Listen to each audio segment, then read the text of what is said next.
guys, kung napapansin ninyo, lahat yan ay palayan. Ayan, sa likuran ko. So, nandito tayo ngayon na mag-harvest tayo ng palay. So, nandun na sa kabila yung harvester. Kaya tayo nandito kasi nga para mag-asikaso.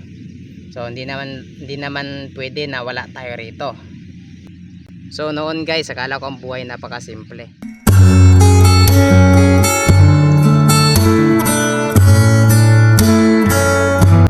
Akala ko hindi ako magiging isang magsasaka kasi nga dati nag-aaral tayo, no.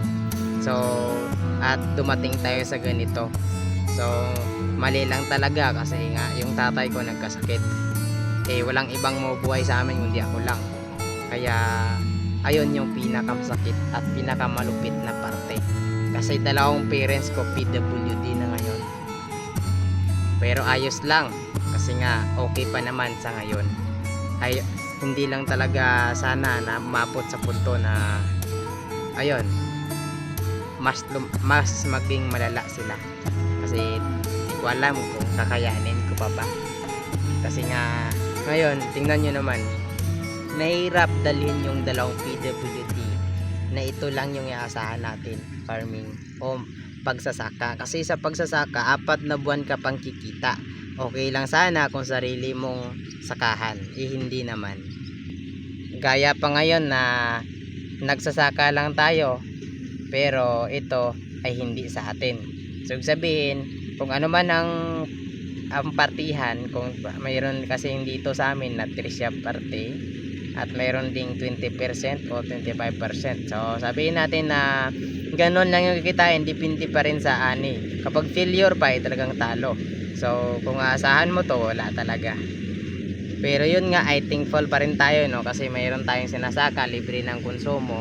Pero kung sa usapang pera ay wala, tabla-tabla lang kasi mahirap nga kapag ito talaga asahan mo, magkautang-utang ka talaga.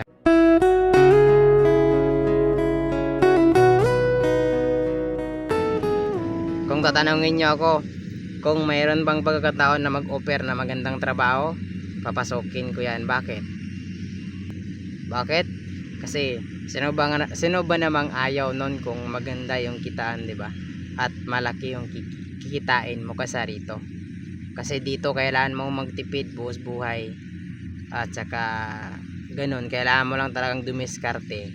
O sa pagdala ng pera, kailangan mong magtipid. Dito naman tayo sa punto na kakayaman mo ba na maging magsasaka? Depende na yan, kung sarili mong sakahan, pwede. Pero halos talaga ay hindi. Kung ito talaga yung asahan mo, hindi. So thankful pa rin tayo na ito, mayroon tayong pinagkakitaan at pinagukunan ng